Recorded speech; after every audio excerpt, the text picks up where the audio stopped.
الرجیم بسم اللہ الرحمن الرحیم الحج اشہر معلومات فما فرض فیہن الحج فلا رفث ولا فسوق ولا جدال فی الحج وما تفعلوا من خیر یعلمہ اللہ وتزودوا فإن خیر الزاد التقوى واتقون یا اولی الالباب لیس علیکم جناح ان تبتغوا فضلا من ربکم فإذا أفضتم من عرفات فاذكروا الله عند المشعر الحرام واذكروه كما هداكم وإن كنتم من قبله لمن الضالين ثم أفيضوا من حيث أفاض الناس واستغفروا الله إن الله غفور رحيم فإذا قضيتم مناسككم فاذكروا الله كذكركم آباءكم أو أشد ذكرا فمن الناس من يقول ربنا آتنا في الدنيا حسنة فمن الناس من يقول ربنا آتنا في الدنيا وما له في الآخرة من خلاق ومنهم من يقول ربنا آتنا في الدنيا حسنة وفي الآخرة حسنة وقنا عذاب النار أولئك لهم نصيب مما كسبوا والله سريع الحساب صدق اللہ العظیم۔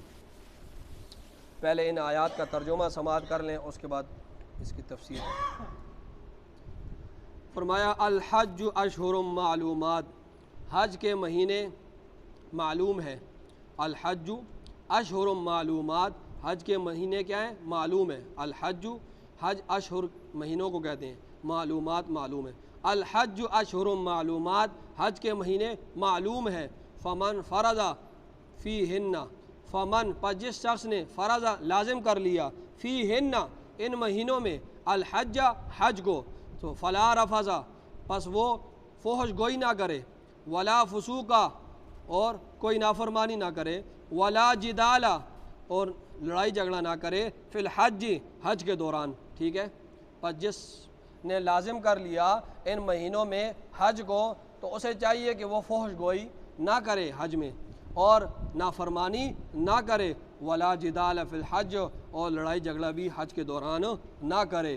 وما تفعلوا اور جو کچھ بھی تم کر رہے ہو، وما تفعلوا اور جو کچھ بھی تم کر رہے ہو، من خیر بھلائی میں سے، یعلمہ اللہ اللہ اس کو جانتا ہے، ٹھیک ہے۔ وتزودوا اور لے لو سفر حج، وتزودوا اور لے لو تم سفر حج، فإن خیر زاد التقوی پس خیر الزاد التقوی بہترین سفر حج التقوی بچنا ہے، پس بہترین سفر حج وہ بچنا۔ واتقونی اور مجھ سے ڈرو، یا اولی الالباب اے عقل مندو، ٹھیک ہے، یا اولی الالباب اے عقل مندو۔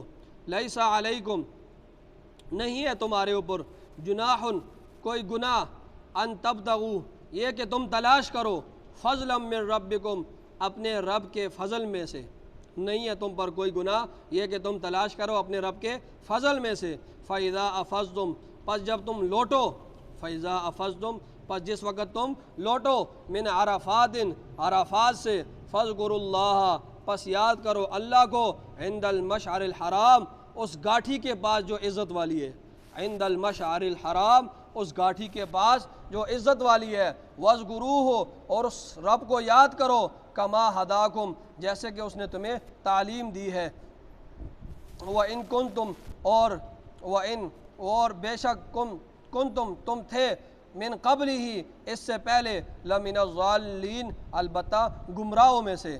ثم افیضوا پھر لوٹو، ثم افیضوا پھر لوٹو، من حیث جس جگہ سے، افاض الناس لوگ لوٹتے ہیں، پھر لوٹو اس جگہ سے جہاں سے لوگ لوٹتے ہیں، واستغفر اللہ اور اللہ سے معافی مانگو، ان اللہ بے شک اللہ تعالیٰ غفور الرحیم بخشنے والا اور مہربان ہے۔ فَإِذَا قَضَيْتُمْ پس جب تم پورا کر لو، مناسککم مناسک حج پس جب تم پورا کر چکو مناسک حج، تو فَاذْكُرُوا اللَّهَ پس یاد کرو اللہ کو، کذکرکم آباءکم جیسے کہ تم اپنے باپ دادوں کو یاد کرتے ہو، او اشد ذکرا یا اس سے بھی سخت، او یا اشد ذکرا یا اس سے بھی سخت۔ فمن الناس پس لوگوں میں سے بعض وہ ہے، من یقول جو کہتے ہیں، ربنا اے ہمارے رب، آتنا فی الدنیا دے دے ہمیں دنیا ہی میں، وما لہ فی الآخرۃ اور نہیں ہے ان کے لیے آخرت میں، من خلاق کوئی حصہ، ومنہم اور ان میں سے بعض وہ ہیں من یقول ومنہم، اور ان میں سے من یقول بعض وہ ہیں جو کہتے ہیں ربنا اے ہمارے رب آتنا فی الدنیا حسنہ دے ہمیں دنیا میں بھلائی، وفی الآخرۃ حسنہ اور آخرت میں بھی ہمیں بھلائی دے، وقنا عذاب النار اور تو ہمیں بچا آگ کے عذاب سے۔ اولئک لہم وہ لوگ ہیں لہم ان کے لیے نصیب حصہ ہے مما اس چیز میں سے کسبو جو انہوں نے کمایا، واللہ اور اللہ سریع الحساب جلد حساب لینے والا ہے، اللہ تعالیٰ جلد حساب لینے والا ہے۔ یہ آیات تفسیر کے بعد آپ کو ساری انشاءاللہ سمجھ آ جائیں گی۔ فرمایا الحج اشہر معلومات، پچھلی آیات میں فرمایا تھا کہ وَأَتِمُّ الْحَجَّ وَالْعُمْرَةَ لِلَّهِ، پچھلی آیات میں کیا فرمایا؟ وَأَتِمُّ الْحَجَّ وَالْعُمْرَةَ لِلَّهِ، کہ حج کو اور عمرے کو اللہ کی رضا کے لیے پورا کرو۔ تو اب بتایا جا رہا ہے کہ حج کے کون کون سے مہینے ہیں، ٹھیک ہے، ربط آپ کو سمجھ آ گیا ان آیات کا پچھلی آیات کے ساتھ۔ پچھلی آیات میں کیا بتایا تھا کہ حج اور عمرے کو اللہ کی رضا کے لیے پورا کرو۔ اب حج کے بارے میں اللہ رب العزت بیان فرما رہے ہیں، حج کے مسائل اور حج کے مہینے بتا رہے ہیں۔ فرمایا الحج اشہر معلومات، حج کے مہینے معلوم ہیں، ٹھیک ہے، حج کے مہینے کیا ہیں؟ معلوم ہے۔ حج کے کون سے مہینے ہیں؟ شوال کا پورا مہینہ، ذی القعدہ کا مہینہ اور ذی الحجہ کے مہینے کا 13 دن، ٹھیک ہے، یہ تقریباً 2.5 مہینے بنتے ہیں۔ تو یہ حج کے مہینے ہیں، تقریباً 2.5 مہینے۔ حج کے مہینے کا مطلب یہ ہے کہ اگر کوئی شخص شوال کا عید کا چاند دیکھ لے اور اس کے بعد وہ احرام باندھ لے اور حج پر چل پڑے تو اب اس کا احرام باندھنا یہ ٹھیک ہے۔ حج کے مہینے کا مطلب یہ ہے کہ شوال کا چاند دیکھ لے اور شوال کا چاند عید کا چاند دیکھنے کے بعد وہ احرام باندھ لے، اب اس کا یہ احرام باندھنا ٹھیک ہے۔ اس سے پہلے احرام باندھنا اس کے لیے مکروہ تھا، ٹھیک ہے۔ اب یہ حج کے مہینے سٹارٹ ہو چکے ہیں، شوال، ذی القعدہ، ذی الحجہ کے 13 دن، 13 ذی الحجہ تک یہ مہینے کون سے ہیں؟ یہ حج کے مہینے ہیں۔ مطلب یہ ہے کہ شوال کا چاند دیکھنے کے بعد اب اس کے لیے احرام باندھنا مکروہ نہیں ہے، اب یہ احرام باندھ سکتا ہے۔ جب احرام باندھ لے گا تو پھر کیا ہے، حج کے جو احکام ہیں وہ اس پر لازم ہوں گے اور وہ اس پر عمل کرے گا۔ فرمایا الحج اشہر معلومات، حج کے مہینے کیا ہیں؟ معلوم مہینے ہیں۔ فمن فرض فیہن الحج، اب فرمایا کہ فمن فرض فیہن، جس نے لازم کر لیا فیہن ان مہینوں میں الحج حج کو، جس نے لازم کر لیا مطلب یہ کہ جس نے احرام باندھ لیا، جس نے احرام باندھ لیا اس مہینے میں حج کا، تو اب اس کے بارے میں بتایا جا رہا ہے کہ وہ کون کون سے کام نہیں کرے گا۔ فرمایا فلا رفثا، تو اسے چاہیے کہ وہ فحش گفتگو نہ کرے۔ رفث کہتے ہیں بے حجابانہ گفتگو کو، رفث کسے کہتے ہیں؟ بے حجابانہ گفتگو کو، کہ مرد اور بیوی کسی وقت آپس میں جو بے حجابانہ گفتگو کرتے ہیں اسے رفث کہا جاتا ہے، ٹھیک ہے۔ اور رفث کی دوسرا مطلب ہم بستری ہے۔ رفث کے 2 مطلب ہیں، ایک بے حجابانہ گفتگو اور دوسرا مطلب میاں بیوی کا ہم بستری کرنا۔ تو فرمایا کہ جس نے اپنے اوپر حج کو فرض کر لیا ہے، لازم کر لیا ہے، اس نے احرام باندھ لیا ہے ان مہینوں میں، اب وہ فلا رفثا، اب وہ بیوی کے ساتھ ہم بستری نہ کرے، بے حجابانہ گفتگو نہ کرے، ولا فسوقا اور نہ وہ نافرمانی کرے، ٹھیک ہے۔ مطلب یہ ہے کہ جس طرح دیکھیں کھانا پینا اور آگے پیچھے دیکھنا، چلنا پھرنا، یہ چیز تمام چیزیں ہمارے لیے حلال ہے نا، لیکن جب ہم جو ہی نماز میں تکبیر تحریمہ کہتے ہیں، اب کھانا پینا ہمارے لیے کیا ہو گیا؟ حرام ہو گیا نا، چلنا پھرنا ہمارے لیے حرام ہو گیا، آگے پیچھے دیکھنا ہمارے لیے ٹھیک نہیں ہے۔ اسی طرح فرمایا جب تم نے احرام باندھ لیا تو اب احرام باندھنے کے بعد تم پر احکام لازم ہوں گے، اب ان احکام کی نافرمانی نہیں کرنی ہے۔ جس طرح تکبیر تحریمہ کے بعد نماز میں جب تکبیر تحریمہ کہتے ہیں تو وہ جو حلال چیزیں تھی اب وہ حرام ہو گئی ہے۔ اسی طرح احرام کے بھی کچھ احکام ہیں، مطلب یہ ہے کہ خوشبو نہیں لگانی، اب اس میں نافرمانی تم نے نہیں کرنی ہے، خوشبو نہیں لگانی، سلا ہوا کپڑا نہیں پہننا، مونچھیں نہیں تراشنی، بال نہیں کاٹنے، ناخن نہیں کاٹنے، ٹھیک ہے، یہ تمام تر چیزیں، مچھر کو نہیں مارنا، مکھی کو نہیں مارنا، یہ جتنے بھی احرام کے جو احکام ہیں اب اس کی تم نے نافرمانی نہیں کرنی۔ ولا فسوقا اور نہ وہ کوئی نافرمانی کرے، ولا جدال فی الحج اور نہ لڑائی جھگڑا کرے، فی الحج حج کے دوران۔ لڑائی جھگڑا ویسے بھی ٹھیک چیز نہیں ہے، لیکن جب احرام باندھ لے تو اس میں پھر خصوصی طور پر اس بات کا لحاظ رکھے۔ لوگ جو جاہل لوگ ہیں وہ اس بات کا لحاظ نہیں رکھتے ہیں، وہ اس کو حجر اسود کو بوسہ دیتے وقت ایک دوسرے کو کونیاں مارتے ہیں، ٹھونسے مارتے ہیں۔ ان کو یہ پتہ نہیں ہے کہ فقہا کے اس کے بارے میں 2 قول ہیں حجر اسود کو بوسہ دینے میں۔ بعض کہتے ہیں کہ سنت ہے، بعض کہتے ہیں کہ صرف سنت بھی نہیں ہے بلکہ مستحب ہے۔ اب یہ جو ایک دوسرے کو دھکے مار رہے ہیں، یہ مسلمان کو تکلیف پہنچا رہے ہیں اور یہ حرام ہے، تو ایک مستحب کام کے لیے، ایک سنت کے لیے حرام کام کا ارتکاب کر رہے ہیں، تو یہ کام ٹھیک ہو نہیں ہے۔ فرمایا ولا جدال فی الحج، اور لڑائی جھگڑا بھی نہ کرے کس میں؟ حج میں۔ وما تفعلوا، فرمایا جو کچھ تم کر رہے ہو من خیر، بلائی میں سے، یعلمہ اللہ، اس کو اللہ جانتا ہے، جو کچھ تم نیکیاں بدیاں کر رہے ہو اس کو اللہ جانتا ہے۔ فرمایا وتزودوا فإن خیر الزاد التقوی، بخاری شریف میں آتا ہے کہ یمن کے لوگ جب حج کے لیے روانہ ہوتے تھے نا تو وہ گھر سے کچھ نہیں لے کے جاتے تھے، وہ گھر سے کھانے پینے کی چیزیں، پیسے شیسے نہیں لے کے جاتے تھے جب حج کے لیے وہ کہتے تھے ہم متوکلین ہیں، ہم اللہ پر توکل کرتے ہیں، ہم کچھ نہیں لے کے جاتے۔ تو جب انسان ہے نا، سردی گرمی بھی لگتی ہے، بھوک بھی جب ان کو بھوک لگتی تھی پھر راستے میں ایک دوسرے سے مانگتے تھے۔ شروع میں کیا کہتے تھے؟ ہم توکل والے ہیں۔ پھر جب راستے میں بھوک لگتی تھی نا پھر ایک دوسرے کو تنگ کرتے تھے، مانگتے رہتے تھے، پیسے دے دو تو کھانا دے دو۔ تو فرمایا اللہ رب العزت نے یہاں پر کہ ایسا کام نہ کرو، ٹھیک ہے، بلکہ اپنے لیے سارے اخراجات اور کھانے پینے کی چیز ساتھ لے کے آیا کرو اور ایک دوسرے سے مانگا نہ کرو۔ فرمایا وتزودوا، جب گھر سے چلنے لگو وتزودوا، سفر حج لے لو۔ فرمایا فإن خیر الزاد التقوی، پس بہترین سفر حج وہ التقوی، بچنا ہے، ٹھیک ہے، سوال کرنے سے بچنا ہے، ٹھیک ہے، بہترین سفر حج وہ یہ ہے کہ سوال کرنے سے بچنا ہے، جو تم ایک دوسرے سے مانگتے ہو، کھانا دے دو، پیسے دے دو۔ فرمایا اس سے بہتر یہ ہے کہ تم اپنے لیے سفر حج لے لو، سفر میں جتنی چیزیں تمہارے لیے ضرورت ہے نا وہ گھر سے لے لیا کرو، ٹھیک ہے، مانگا نہ کرو راستے میں۔ واتقونی، اور مجھ سے ڈرو، یا اولی الالباب، اے عقل مندو۔ فرمایا لیس علیکم جناح ان تبتغوا فضلا من ربکم، لیس علیکم، نہیں ہے تمہارے اوپر، جناح، کوئی گناہ، یہ کہ تم تلاش کرو من ربکم، اپنے رب کے فضل میں سے، ٹھیک ہے۔ زمانے جاہلیت میں لوگ اس طرح کرتے تھے کہ جب حج کے لیے آتے تھے نا تو خرید و فروخت بھی کرتے تھے، چیزوں کو خرید لیا، کچھ چیزوں کو فروخت کر لیا زمانے جاہلیت میں۔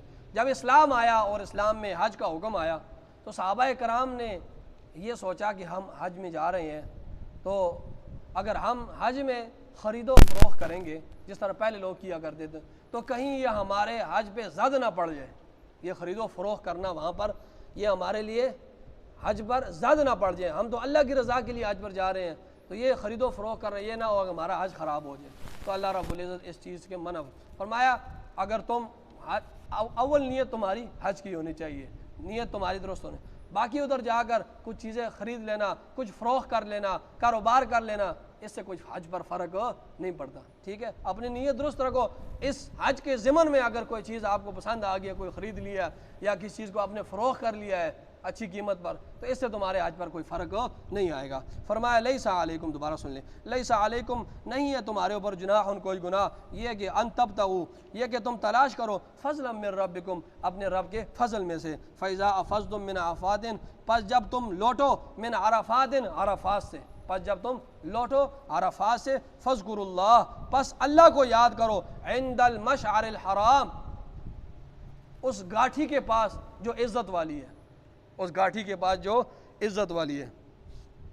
حدیث شریف میں آتا ہے کہ یہ مزدلفہ جو ہے، دیکھیں اس سے پہلے بات سن لیں کہ حج میں 3 چیزیں فرض ہیں، ٹھیک ہے، 3 چیزیں فرض ہیں، ایک احرام باندھنا، ایک عرفات میں ٹھہرنا، اور تیسرا طواف زیارت، یہ 3 چیزیں حج میں فرض ہیں۔ کیا کرنا؟ احرام باندھنا اور عرفات میں ٹھہرنا، عرفات کا قیام، اور اسی طرح تیسرا طواف زیارت، یہ 3 چیزیں فرض ہیں، ٹھیک ہے۔ 9 ذی الحجہ کو لوگ سورج کے زوال کے بعد، سورج کے طلوع زوال کے بعد، آفتاب کے زوال کے وقت، آفتاب کے زوال کے وقت وہ عرفات کی طرف چلنے، آفتاب کے زوال سے لے کر سورج کے غروب ہونے تک، زوال کے وقت سے لے کر سورج کے غروب ہونے تک وہاں پر عرفات میں ٹھہرنا ہوتا ہے، ٹھیک ہے، وہاں پر عرفات میں ٹھہرنا ہوتا ہے 9 ذی الحجہ کو، اور وہاں پر ٹھہر کر کھڑے ہو کر قبلے کی طرف رخ کر کے دعائیں مانگنی ہے، ذکر اذکار کرنا ہے، قرآن شریف پڑھنا ہے، اپنے لیے دعا مانگنی ہے، تمام تر کام کرنے ہیں سورج کے غروب ہونے تک۔ سورج جو ہی غروب ہوا تو اب مغرب کی نماز عرفات میں نہیں پڑھنی ہے، بلکہ مغرب کی نماز کے لیے مزدلفہ پہنچنا ہے، ٹھیک ہے، مغرب کی نماز مزدلفہ میں جا کر پڑھنی ہے، اور پھر مزدلفہ میں جو ٹھہرنا ہوگا وہ صبح اگلے دن 10 ذی الحجہ کے طلوع تک، سورج کے طلوع ہونے تک وہاں پر ٹھہرنا یہ واجب ہے۔ یہ دو کام میں آپ کو بتا رہا ہوں آج کے بارے میں کہ آفتاب کے زوال 9 ذی الحجہ کے آفتاب کے زوال سے لے کر سورج کے غروب ہونے تک عرفات میں 9 ذی الحجہ کو ٹھہرنا ہے، پھر سورج کے غروب ہونے کے بعد مزدلفہ جانا ہے، وہاں پر مغرب اور عشاء کی نماز پڑھنی ہے، اور وہاں پر فجر کی نماز 10 ذی الحجہ کی فجر کی نماز پڑھ کر وہاں پر ٹھہرنا ہے، جب سورج طلوع ہو جائے گا اس کے بعد روانہ ہو۔ اور حدیث شریف میں آتا ہے کہ یہ جو مزدلفہ ہے نا، مزدلفہ کا جو میدان ہے اس میں ایک محصر جگہ بھی آتی ہے، اس میدان کے ساتھ، مزدلفہ کے میدان کے ساتھ ایک جگہ ہے جسے محصر کہا جاتا ہے۔ محصر، یہ جو محصر ہے نا یہ وہ جگہ ہے کہ یہاں پر جو آیا تھا وہ ہاتھی والا، کیا نام ہے اس کا، ابرہا، وہ اپنے لشکر کو جب یہاں پر لے کر آیا، یہاں پر اللہ کا عذاب اس پر آیا تھا، اس محصر کے میدان پر، ٹھیک ہے، تو یہ مزدلفہ کے ساتھ ہی ہے، اور آج کل اس کے ارد گرد جال پھیری ہوئی ہے اور وہاں پر شرطے کھڑے ہوتے ہیں۔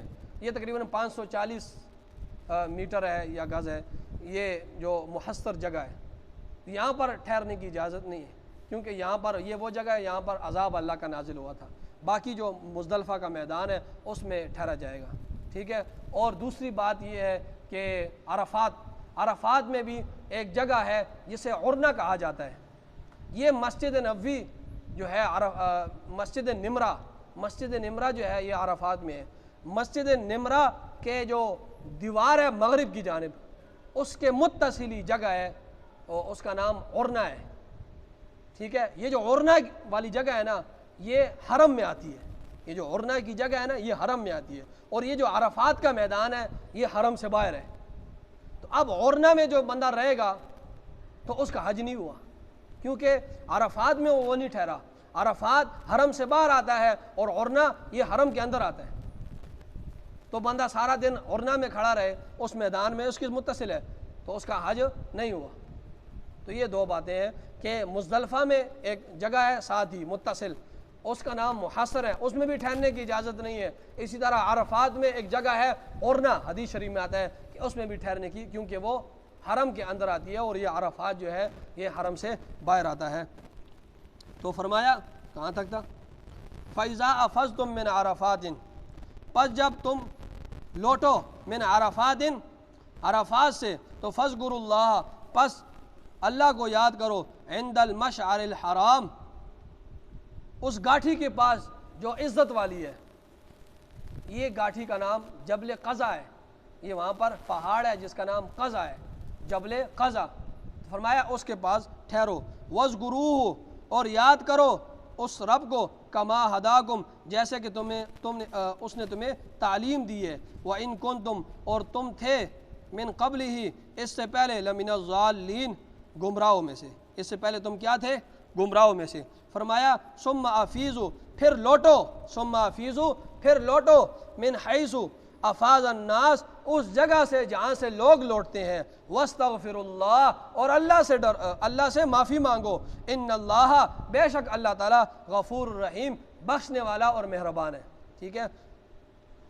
یہ جو مکہ کے لوگ تھے نا یہ عرفات میں نہیں جاتے تھے، یہ جو مکہ کے لوگ تھے نا یہ عرفات میں نہیں جاتے تھے، یہ کہتے تھے کہ ہم حرم کے پڑوسی ہیں، ہم حرم کے پڑوسی ہیں، اب جب ہم عرفات میں نہیں جاتے ہیں، وجہ یہ ہے کہ عرفات جو ہے یہ حرم سے باہر ہے، یہ جو زمین ہے اس کو حل کہا جاتا ہے، یہ حرم کے اندر نہیں ہے۔ تو وہ لوگ اس طرح کرتے تھے کہ عرفات میں نہیں جاتے تھے، اور وہ جو عرنہ ہے جو حرم کے اندر آتی ہے. عرفات تو حرم سے باہر آتا ہے نا, اور وہ جو عرفات کے ساتھ جو میدان ہے عرنا وہ حرم کے اندر آتا ہے. تو یہ جو مکہ والے تھے یہ عرفات میں نہیں جاتے تھے, کہتے تھے ہم حرم والے ہیں, تو کہتے تھے کہ ہم عرنا میں رہیں گے, ہم حرم سے باہر نہیں نکلیں گے, اور وہ عرفات نہیں آتے تھے. تو اللہ فرما رہے ہیں کہ ایسا نہ کرو, اگر تم ساری دن ادھر کھڑے رہے عرنا میں تو تمہارا حج ہی نہیں ہوگا, کیونکہ عرنا جو ہے وہ تو حرم کے اندر آتا ہے, اور حج کا فرض ہے کہ عرفات میں ٹھہرنا, اور عرفات حرم سے باہر آتا ہے. تو یہ جو مکہ والے لوگ تھے یہ کہتے تھے ہم مکہ کے حرم کے پڑوسی ہیں, تو ہم لوگ عرفات میں نہیں جائیں گے کیونکہ عرفات جو ہے یہ حرم سے باہر آتا ہے اور ہم حرم سے باہر نہیں جائیں گے. تو یہ سارا دن عرنا میں رہتے تھے. تو اللہ رب العزت ان کو مرا کر رہے ہیں کہ عرنا میں نہ رہو بلکہ عرفات میں رہو.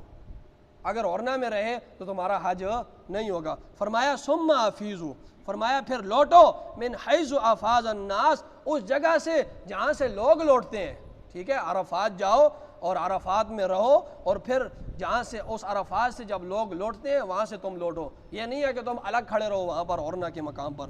واستغفر اللہ, اور اللہ سے معافی مانگو. ان اللہ, بے شک اللہ تعالیٰ غفور رحیم, مہربان بخشنے والا ہے. فَإِذَا قَضَيْتُم مَنَاسِكَكُمْ, فرمایا جب تم پورا کر لو مناسککم, اپنے حج کے مناسک, تو فَاذْكُرُوا اللَّهَ, پس اللہ کو یاد کرو. كَذِكْرِكُمْ آبَاءَكُمْ, جیسے کہ اپنے آباء و اجداد کو تم یاد کرتے ہو. او اشد ذکرا, یا اس سے بھی زیادہ سخت. زمانے جاہلیت میں اس طرح ہوتا تھا نا, یہ لوگ ادھر بیٹھ کر نا, یہ لوگ اپنے آباء و اجداد کی کس سے کہانیاں پڑھتے تھے. میرا باپ اس طرح تھا, میرا دادا اس طرح تھا, اس نے فلاں کام کیا, وہ بڑا بہادر تھا, فلاں بھی اس نے جنگ لڑی ہے, فلاں بھی. یہ ادھر گپ شپ لگاتے تھے, اللہ کا ذکر نہیں کرتے تھے, اللہ کا ذکر نہیں کرتے تھے. اپنے باپ دادا کی بہادریاں, ان کے قصے کہانیاں سناتے تھے. تو فرمایا اللہ رب العزت اس بات سے منع فرما رہے ہیں. فرمایا اپنے آباء و اجداد کی قصوں کہانیوں کو چھوڑو, مجھے یاد کرو, اور جس طرح تم اپنے آباء و اجداد کو یاد کرتے تھے اس طرح مجھے یاد کرو, یا اس سے بھی زیادہ مجھے یاد کرو. تو ٹھیک ہے, فرمایا فَإِذَا قَضَيْتُم مَنَاسِكَكُمْ, جب تم مناسک حج پورا کر لو, فَاذْكُرُوا اللَّهَ, پس اللہ کو یاد کرو. كَذِكْرِكُمْ آبَاءَكُمْ, جیسے کہ تم اپنے آباء و اجداد کو یاد کرتے تھے. او اشد ذکرا, یا اس سے بھی زیادہ سخت. فرمایا فَمِنَ النَّاسِ مَن يَقُولُ رَبَّنَا, فرمایا لوگوں میں سے بعض لوگ وہ ہیں جو کہتے ہیں یا اللہ ہمیں دنیا ہی میں جو کچھ دینا ہے دنیا میں دے دے. تو اللہ فرماتے ہیں جو لوگ یہ دعا کرتے ہیں نا کہ مجھے یا اللہ جو کچھ دینا ہے دنیا میں دے دے, فرمایا ان کے لیے آخرت میں کوئی حصہ نہیں ہے. فَمِنَ النَّاسِ, لوگوں میں سے بعض وہ ہیں مَن يَقُولُ رَبَّنَا, جو کہتے ہیں اے ہمارے رب آتنا فی الدنیا, دے دے ہمیں دنیا ہی میں, وَمَا لَهُ فِي الْآخِرَةِ مِنْ خَلَاقٍ, اور آخرت میں ان کے لیے کوئی حصہ نہیں ہے. وَمِنْهُم مَن يَقُولُ, اللہ فرماتے ہیں لوگوں میں سے بعض وہ ہیں کہ یقول, جو کہتے ہیں ربنا, اے ہمارے رب آتنا فی الدنیا حسنہ, ہمیں بلائیاں خیر سب کچھ دنیا میں بھی دے دے.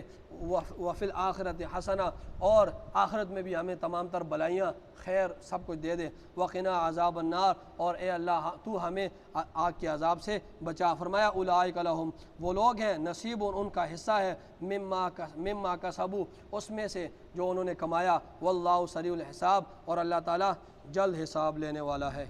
آمین. الحمدللہ رب العالمین والعاقبۃ للمتقین, الصلاۃ والسلام علی سید الانبیاء والمرسلین. ربنا آتنا فی الدنیا